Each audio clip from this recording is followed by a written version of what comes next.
Bismillahirrahmanirrahim. Assalamualaikum warahmatullahi wabarakatuh. Kembali lagi bersama saya Marco Cihuy. Asik. Oke teman-teman, jadi di sini semoga teman-teman sehat-sehat selalu ya. Jadi di sini saya ingin bukan mereview ya, lebih ke sharing teman-teman, sharing discuss eh, perintilan apa saja yang saya ganti setelah saya membeli mobil bekas Innova Diesel 2KD ya sih 2014 tipe G.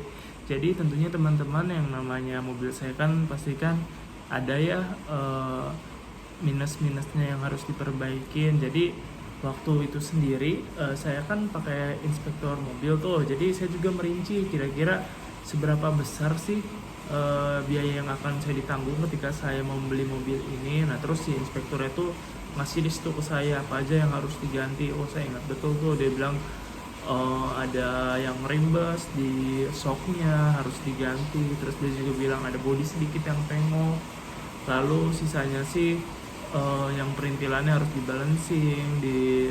balancing terus di spuring juga karena dia agak mencong ke kiri mobilnya teman-teman. Nah, lalu ya udah kita review aja teman-teman. Saya akan bukan review ya, saya akan menceritakan berapa biayanya. Oke. Oh ya teman-teman, sebelum saya merinci, saya juga pengen ngasih tahu teman-teman. Jadi apa sih yang didapat, buku apa aja yang didapat ketika kita beli mobil Innova Diesel itu. Nah, jadi itu pemilik Innova itu pertama itu akan mendapatkan ini ya, buku waranti. Nah, buku ini mahal loh teman-teman. Ini itu yang ngasihnya itu saya lihat di Tokopedia itu sekitar 300 sampai 500. 500 tuh kondisi baru, yang 300 itu mungkin yang saya kan itu pun udah sedikit barangnya teman-teman. Nah, sialnya itu saya itu hilang teman-teman, si yang punyanya tuh hilang pedoman pemiliknya ini. Akhirnya saya ya belilah di Tokped dengan harga 300.000 itu. Cuman ya kita harus punya ini ya teman-teman ya. Kebetulan juga ini bukunya itu dikeluarinnya sama kayak mobil saya di 2014 ya teman-teman. Nah saya beruntung juga sih masih ada yang ya walaupun second masih kondisi bagus, harganya juga worth it lah teman-teman. Nah selain pedoman pemilik ini juga nah kalau ini masih ada pas lagi saya beli teman-teman, ini namanya itu warranty. Warranty servis berkala. Jadi kita bisa melihat nih si pemilik sebelumnya itu dia tuh udah servis berapa kali di Toyota. Nah sialnya saya lagi itu jadi itu dia itu di Toyotanya tuh nggak bolong-bolong teman-teman. Dia bilang cerita ke saya nggak selalu di Toyota tapi ada di bengkel-bengkel non resminya juga. Nah ya emang pertama kali kalau kita mau beli mobil second tuh kita harus lihat ya track record si bengkel resminya ya. Nah berhubung saya susah banget nyari Innova yang bagus itu, akhirnya saya udah kayak ya udahlah mau track record dari mobil bengkel resmi ataupun bolong-bolong. Dia maksudnya bolong-bolong tuh dia di servis tapi dia di bengkel di luar, terus ada historisnya dan emang kondisi mesinnya bagus, ya udahlah saya sikat, kenapa enggak. Toh juga saya kan langsung lihat fisiknya tuh, oh ini tuh masih bagus. Pas lagi si inspektoratnya tuh ternyata masih oke, ya udah saya ambil aja teman-teman. Tapi pastiin teman-teman kalau mau beli tuh ya ada buku warantinya, buku track atau service recordnya ini, terus ada pedoman pemiliknya juga. Ini wajib sih kalau menurut saya. Kalaupun sialnya nggak ada kayak saya ya cari di Tokopedia lah atau di online shop yang lain teman-teman. Sorry nyebutin merek padahal yang nggak disponsorin. Oke teman-teman, jadi waktu itu setelah saya meminang mobil diesel itu, saya itu pertama kali itu saya tuh melakukan servis besar teman-teman. Nah saya melakukan servis besar, terus biayanya itu total yang pertama itu 2.890.000. Saya nggak langsung di bengkel Toyotanya ya teman-teman, bengkel resmi Toyotanya. Saya cari bengkel yang sebenarnya di Google Maps sih saya carinya tuh, terus saya cari review-review yang paling banyak dan paling bagus di Google Maps. Nah saya ambil yang di situ, saya nyoba sih sebenarnya itu. Nah kebetulan ada bengkelnya di BSD, terus saya coba servis di sana.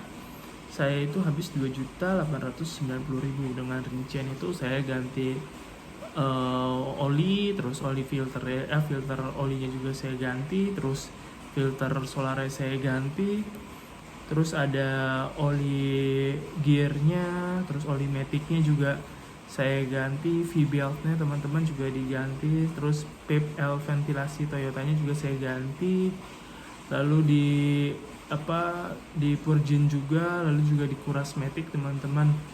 Wah lumayan sih, tapi kalau misal di bengkel resmi tentunya lebih besar lagi ya. Ini tuh yang menghemat banget sih teman-teman. Kebetulan saya emang ini sebenarnya itu yang saya datangin ini itu bengkelnya itu udah banyak orang lah teman-teman yang kesana itu. Tapi ya bengkel itu kecil ya, nggak yang lengkap gitu alatnya, tapi ya mekaniknya lumayan lah teman-teman. Nah terus setelah itu saya itu ini teman-teman, pas lagi setelah saya coba itu ternyata masih ada masalah ya. Masalahnya itu bannya udah tipis, saya dapat 2 ban yang udah tipis, yaitu di ban belakang. Kalau ban depannya itu masih bagus. Akhirnya waktu itu saya beli ban itu harganya, ini dia nih, harganya itu 1.950.000. saya pakai Bridgestone yang 20565 R15 Ecopia. Pokoknya kalau Bridgestone tuh yang paling murah tuh Ecopia. Nah enaknya itu kenapa Innova Diesel itu di 2005 di yang sebelum generasi Innova Reborn itu, ini tuh masih ring 15 teman-teman. Nah karena ya ini lebih ke ini ya, ke kantong masing-masing ya. Menurut saya ring 15 ini lumayan ramah lah dibanding kalau ring 16 itu kan berarti harus nambah biaya lagi untuk beli bannya ya. Karena teman-teman di sini pasti tahu lah, beberapa di antara teman-teman, bahwa semakin besar peleknya maka biaya yang dikeluarkan untuk membeli sebuah bannya itu pasti akan semakin mahal sih teman-teman. Udah. Terus di sini saya ban Bridgestone itu 1.950.000. Ini saya ganti 2 ban untuk di ban belakangnya teman-teman yang udah mulai menipis. Nah setelah itu saya melakukan spuring sama balancing. Dikirain saya setelah spuring sama balancing itu permasalahan selesai, ternyata tidak teman-teman. Jadi mobil Innova saya itu masih ngebanting ke kiri teman-teman. Nah di sini saya juga agak kurang nggak merasa tercurangi bukan merasa tercurangi, tidak puas dengan hasil spuring itu. Karena biasanya kalau orang yang spuring itu dia harusnya tahu kalau misalnya mobil ini nggak bisa dispuring dan kaki-kakinya bermasalah, itu harus diganti. Nah si spuring itu harusnya tuh ngasih tahu, dia tuh harusnya ngecek dulu sebelum spuring, dan dia ngasih tahu kalau mobilnya itu nggak bisa dispuring. Nah itulah tempat spuring yang bagus atau bengkel spuring yang bagus itu dia tuh ngasih tahu dulu sebelum dispuring teman-teman.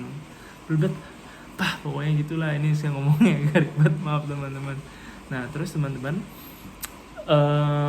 jadi itu masih ngebanting teman-teman, masih ngebanting ke kiri. Akhirnya saya ingat sama inspektor mobil saya, ini kayaknya kaki-kaki harus ada yang diganti. Nah lemahnya lagi waktu itu pas lagi saya ke bengkel pertama kali itu yang kata ngebenerin oli segala macam itu, saya bilang ke si mekaniknya, ini kayaknya kaki-kakinya harus ada yang diganti. Terus dia bilang, oh enggak, ini masih bagus.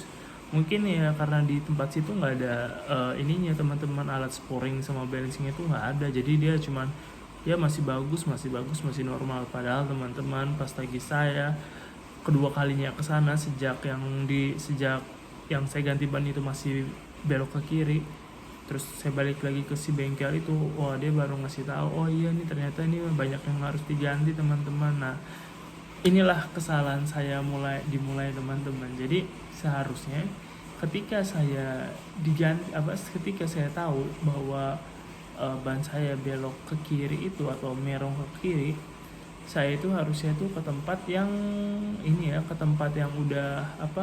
udah ahlinya lah untuk yang kaki-kaki ini. Buat teman-teman juga ya, jangan ke bengkel umum teman-teman, tapi ke bengkel spesialis kaki-kaki, atau ke bengkel besar tapi ya dia emang spesialis kaki-kaki. Contohnya ya bisa Shop and Drive atau Boss, atau yang kuning itu ada Backwick ya teman-teman kalau nggak salah. Lebih baik ke situ, karena pada saat saya ke bengkel kaki-kaki itu, bukan ke bengkel kaki-kaki itu, ke bengkel saya yang pertama itu, dan saya ya udahlah, saya kan udah malas tuh ceritanya, jadi ya udah langsung diperbaikin di situ lagi. diperbaikin di situ lagi. Dia tuh ngerjain tuh benar-benar manual teman-teman, udah benar-benar manual. Terus dia ganti ini ganti itu. Terus ya yang saya sesalkan juga, si bengkelnya tuh nggak ngasih tahu. Dia tuh kayak ngasih tahu ke saya kalau misalnya shocknya itu yang kiri itu udah parah, shock absorber kalau nggak salah ya.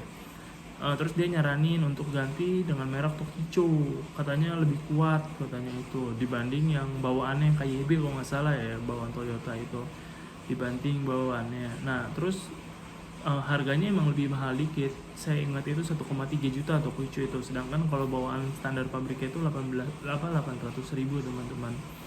Emang lebih mahal dikit. Terus dia kayak mengiming-imingi, iya emang dia tuh pakai juga katanya. Kebetulan yang punyanya itu bengkelnya itu punya Innova juga. Dia bilang dia pakai depan Tokicho, belakang itu yang ini yang normal standarnya, dan emang racikannya mantep kata dia. Nah saya tuh nggak tahu dampaknya itu pakai Tokicho itu seperti apa. Oke, next teman-teman, ceritanya udah diganti tuh, udah dirapiin, wow, udah segala macem diganti ini itu. Untuk masalah perkakian di depan, terus saya pakai lagi nih seret, oh ini masih miring ke kiri nih. Oh saya tahu kalau misalnya kayak gini kan ya emang harus di spuring lagi teman-teman ketika udah diperbaikin. Oke lah, akhirnya saya spuring lagi. Saya spuring lagi ke bengkel yang berbeda teman-teman. For your information, saya spuring ke bengkel yang berbeda. Terus udah tuh diperbaikin sama dia, seret. Nah, terus udah diperbaikin, terus sudah scoring juga. Akhirnya saya inilah coba lagi seminggu pertama, ternyata teman-teman masih ke kiri teman-teman. Akhirnya karena di scoring yang saya yang datengin itu masih bukan asuransi ya, masih jaminan selama 2 minggu. Akhirnya saya datengin lagi nih teman-teman, saya bilang ini masih ke kiri nih, nggak enak kepala saya, bukan kepala tapi ya mobil saya ke kiri terus. Akhirnya dilihat lagi sama dia, oh ternyata ini mur apanya ya, saya lupa, pokoknya ada murnya gitu. Akhirnya dibenerin sama dia biar nggak ngebanting ke kiri. Dan tahu nggak teman-teman, ternyata masih ke kiri lagi teman-teman. Akhirnya ya saya ini berarti bengkel nggak ini ya, nggak oke menurut saya. Akhirnya saya ganti lagi ke bengkel lain. Ya saya sebut merek aja, saya terakhir ini ke bengkel nggak enak sih, saya nggak enak nyebut merek teman, pokoknya bengkel yang ternama juga yang untuk perkakian. Terus saya di sana, terus saya ceritain masalahnya, sampai saya bilang, dia nanya kenapa nggak diperbaikin di sana lagi mas. Saya udah 2 kali, kalau misalnya udah 2 kali masih begitu berarti kan ya emang ini tandanya nggak benar si mekaniknya. Akhirnya pas lagi saya di bengkel yang ketiga nih untuk yang spuring ini, dia ngelihat katanya, oh ini sih ya emang masih miring setelannya katanya begitu. Terus akhirnya dia bilang biar lebih cari amannya saya ini juga ya mas, saya rotasi semua bannya. Akhirnya dirotasi tuh, yang ban depan ke belakang, yang belakang ke depan, udah dirotasi segala macam. Terus dia juga bilang, oh ini udah dibenerin gini, dia udah oke lah, udah mantep katanya, ini udah dicoba juga sama dia. Akhirnya saya coba lagi. Nah yang terjadi teman-teman, emang pertamanya sih awalannya enak teman-teman, tapi lama kelamaan setelah jalan kesini entah kenapa ya dia masih nggak ya dibilang miring sih. Sebenarnya dia lurus, tapi kalau dia ngelewatin geruduk-geruduk dikit tuh dia mulai geser ke kiri teman-teman, walaupun sedikit ya, masih better dibanding yang sebelum-sebelumnya ya. Mungkin ya ada perbaikan teman-teman dibanding awalnya. Yang udah terlanjur ke kiri banget itu teman-teman. Nah udah teman-teman, akhirnya sampai sekarang saya pakai teman-teman. Saya udah ini juga ya, udah bingung juga nih, siapa tahu teman-teman ada rekomendasi nih tempat kaki yang oke ya, bolehlah kasih tahu ke saya teman-teman, karena sejujurnya saya udah bingung nih masalah perkaki-kakian. Ya walaupun ya sekarang sih ya enak-enak aja sebenarnya, walaupun nggak ngebanting ke kiri sih enggak ya, cuman kalau kita jalan lurus banget tuh ya dia lurus, tapi ya ini kalau udah ada grunjul gitu tiba-tiba dia suka ke kiri, tapi ya nggak ngebawa banget sih, enggak ya. Kayak bisa ditahan juga pakai jari kelingking tuh, dia ya bisa ketahan lah, nggak terlalu gini. Tapi ya saya masih menikmati lah, soalnya Innova itu wah mantep teman-teman, enak banget teman-teman. Oke teman-teman, setelah dari dunia perkaki-kakian nih, wah apalagi waktu itu bentar, di dunia perkaki-kakian itu saya habis ini ya. Selain shock absorber itu saya ada ball joint, bus support shock absorber, terus ada shock absorber depan juga, press ball joint, terus upper arm. Itu total itu di perkakian itu 2.015.000 teman-teman. Ini di perkakian ya. Terus selanjutnya itu saya kalau di spuring itu saya ada yang habis 200, sama ada yang terakhir itu di berapa ini, di 271.000 teman-teman. Ya lumayan pricey sih, tapi ya worth it lah teman-teman. Saya udah habisin lumayan teman-teman. Nanti saya kasih teman-teman di belakang berapa sih biaya yang saya keluarin itu. Terus teman-teman, selain itu saya itu ini ada bodi yang di belakang mobil saya itu pengok teman-teman. Nah kebetulan saya udah punya tempat langganan sih teman-teman, emang dia racikannya bagus sih teman-teman.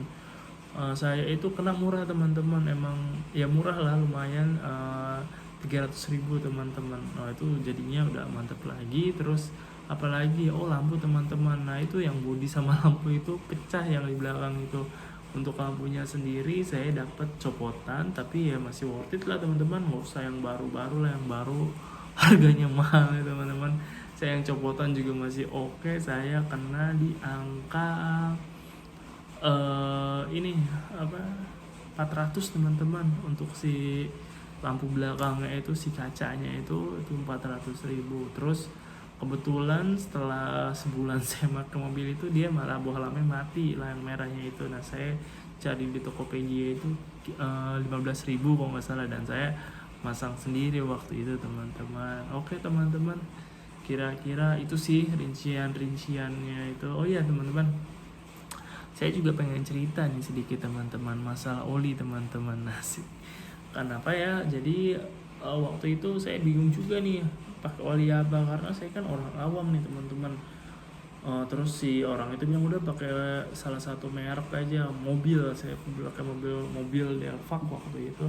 Emang kata dia ini udah rekomendasi kalau misalnya nggak dipakai lama ya, istilahnya 6 bulan sekali diganti. Nah jadi gini teman-teman, setelah saya pelajarin sama saya waktu itu, saya kan punya beberapa kali megang mobil ya teman-teman. Pengalaman saya itu sebenarnya oli itu mempengaruhi, cuman ya nggak signifikan lah oli mesin itu.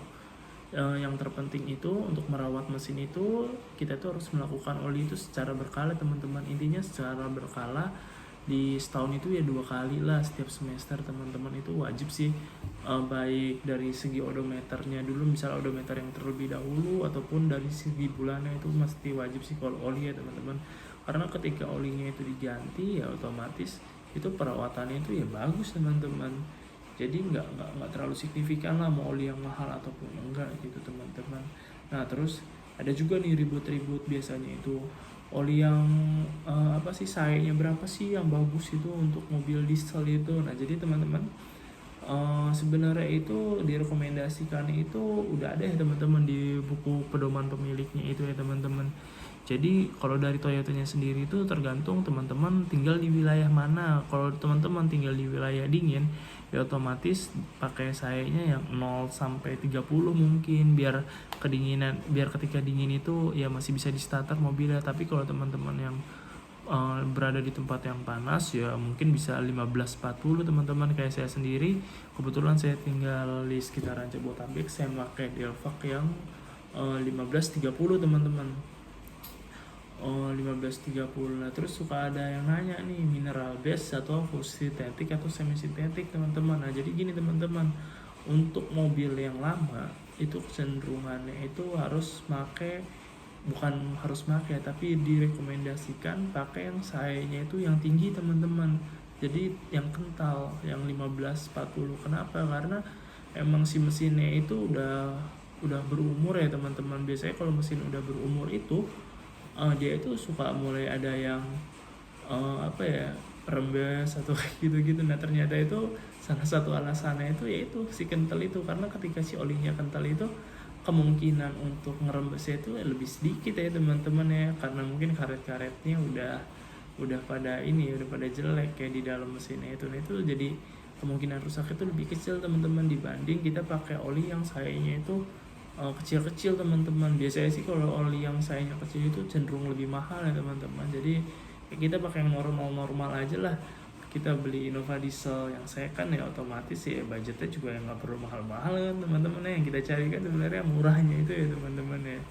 Oke teman-teman, itu aja sih dari saya teman-teman. Mungkin nanti kita bisa review-review apa lagi nih yang bisa diulik nih dari mobil Innova saya nih. Oh, Innova diesel asik kayak banget. Oke teman-teman, kalau gitu terima kasih banyak teman-teman udah menonton saya. Jangan lupa di subscribe ya teman-teman agar bisa bunyi loncengnya. Oke, terima kasih teman-teman. Assalamualaikum warahmatullahi wabarakatuh. Dadah teman-teman. Marco, cuy.